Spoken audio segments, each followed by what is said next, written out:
ನಮ್ಮ ಸಂಬಂಧಿಕರು ಅನ್ನೋ ಒಂದೇ ಕಾರಣಕ್ಕೆ, ನಮ್ಮ ಗೆಳೆತನ, ನಮ್ಮ ಗೆಳೆಯ ಅನ್ನೋ ಒಂದೇ ಕಾರಣಕ್ಕೆ, ನಮ್ಮ ಪ್ರೀತಿ ಅನ್ನೋ ಒಂದೇ ಕಾರಣಕ್ಕೆ ಅವ್ರು ಏನು ಮಾಡ್ತಾಯಿದ್ರು, ಇಂಥ ದೊಡ್ಡ ತಪ್ಪು ಮಾಡ್ತಾಯಿದ್ರು ನೋಡ್ತಾ ಸುಮ್ಕೊಂಡಿರೋದು ಧರ್ಮವಲ್ಲ, ನ್ಯಾಯವಲ್ಲ. ಅಥವಾ ನಮ್ಮ ಸಂಬಂಧ ಕಳೆದು ಹೋಗುತ್ತೆ, ನಮ್ಮ ಗೆಳೆತನ ಒಡೆದು ಹೋಗುತ್ತೆ, ನಮ್ಮ ಪ್ರೀತಿ ಹಾಳಾಗತ್ತೆ ಅನ್ನೋದು ಅದರ ಆ ಒಂದು ಕಾರಣಕ್ಕೆ ಅವ್ರು ತಪ್ಪು ಕೆಲಸ ಮಾಡ್ತಾಯಿದ್ರು ನಾವು ನೋಡ್ಕೋತ ಕುಂದ್ರೋದಲ್ಲ.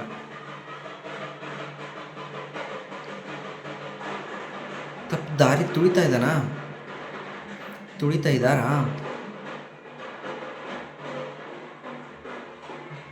ಅವ್ರಿಗೆ ತಿಳಿಸಿ ಹೇಳಬೇಕು. ಯಾವ ಥರ? ಕೋಪದಿಂದಲ್ಲ. ಏಯ್, ನೀನು ತಪ್ಪು ದಾರಿ ತುಳಿತಾ ಇದೆಯಪ್ಪ, ನೀನು ಈ ಥರ ಮಾಡಬೇಡ, ನೀನು ಮಾಡೋದು ಸರಿಯಲ್ಲ, ಈ ಥರ ಹೇಳೋದು. ನಿಧಾನವಾಗಿ, ಕೋಮಲವಾಗಿ ಹೇಳೋದು, ಪ್ರೀತಿಯಿಂದ ಹೇಳೋದು.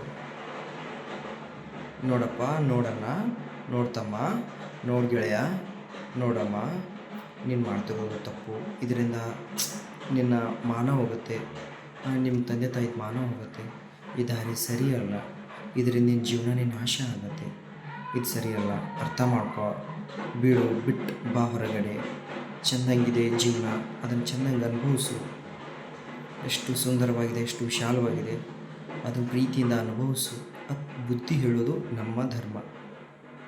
ನಾವು ನಮ್ಮ ಗೆಳೆತನಕ್ಕೆ, ನಮ್ಮ ಸಂಬಂಧಕ್ಕೆ ಕೊಡೋದೊಂದು ಬೆಲೆ. ಅದನ್ನು ಬಿಟ್ಟು ಅವನಿಗೆ ನೋವಾಗತ್ತೆ, ಅಥವಾ ನಮ್ಮ ಗೆಳೆತನ, ನಮ್ಮ ಸಂಬಂಧನ ಎಲ್ಲ ಒಡೆದು ಹೋಗುತ್ತೆ, ಹರಿದು ಹೋಗುತ್ತೆ ಅಂದ್ಕೊಂಡು ಆ ಒಂದು ಕಾರಣಕ್ಕೆ ಅವ್ರು ಏನೇ ತಪ್ಪು ಮಾಡಿದ್ರು ನೋಡ್ತಾ ಸುಮ್ಮ ಕೂತ್ರೆ ನಮ್ದು ಇನ್ನೂ ಮಹಾನ್ ತಪ್ಪಾಗುತ್ತೆ. ಗೆಳೆತನ ಆಗಲಿ, ಸಂಬಂಧ ಆಗಲಿ ಹೇಗಂದರೆ, ಖುಷಿಯಾಗಿದ್ದಾಗ ಅಥವಾ ಏನಾದರೂ ಲಾಭ ಬರ್ತಾ ಇದ್ದಾಗ, ಹೊಗಳಿಕೆ ಅವರಿಂದ ಸಿಗ್ತಾ ಇದ್ದಾಗ ಅದನ್ನು ಉಪಯೋಗಿಸ್ಬೋದು, ಅದನ್ನು ಅಳವಡಿಸ್ಬೋದು, ಅದರಲ್ಲಿ ಭಾಗಿಯಾಗೋದು ಅಲ್ಲ. ಯಾವುದೇ ಸಂಬಂಧ ಆಗಲಿ, ಗೆಳೆತನ ಆಗಲಿ, ಪ್ರೀತಿ ಆಗಲಿ, ಕಷ್ಟ ಅಂತ ಬಂದಾಗ, ಅವರು ತೊಂದರೆ ಅಂತ ಬಂದಾಗ, ಮೋಸ, ತಪ್ಪು ದಾರಿ ತುಳಿತಾ ಇದ್ದಾರೆ ಅಂತ ಬಂದಾಗ, ಅವ್ರೇನೋ ತಪ್ಪು ಮಾಡ್ತಾ ಇದ್ದಾರೆ ಅಂತ ಬಂದಾಗೂ ಸಹ ನಾವು ಅವ್ರ ಜೊತೆ ನಿಲ್ಲಬೇಕು. ನಮ್ಗೆ ಅವ್ರಿಗೆ ಗೊತ್ತಿಲ್ಲ, ಯಾವುದೋ ಒಂದು ಬುದ್ಧಿಲಾಗಲೋ ಅಥವಾ ಒಂದು ಯಾವುದೋ ಮತ್ತಿನಲ್ಲಾಗಲೋ ಅಥವಾ ತಿಳಿಯದೇನೋ ಮಾಡ್ತಾ ಇರ್ತಾರೆ. ನಾವು ಹೋಗಿ ತಪ್ಪು ಸರಿ, ಒಳ್ಳೆಯದು ಕೆಟ್ಟದ್ದು ನಾವು ಅವ್ರಿಗೆ ತಿಳಿಸಿ ಹೇಳಬೇಕು. ಈ ಥರ ಅಂತ ಹೇಳಬೇಕು. ಅದರಿಂದ ಅವ್ರ ಆಚೆ ಕರ್ಕೊಂಬರೋದು ನಮ್ಮ ಕರ್ತವ್ಯ. ಅದೇ ನಮ್ಮ ಧರ್ಮ. ಸ್ನೇಹಕ್ಕೆ ಕೊಡೋದು ಒಂದು ಒಳ್ಳೆಯ ದೊಡ್ಡ ಗೌರವ. ಅದಕ್ಕಾಗಿ ಅವ್ರನ್ನ ದೂರ ಮಾಡ್ಕೊಂತೂ ನಾನು ಹೇಳಲ್ಲ.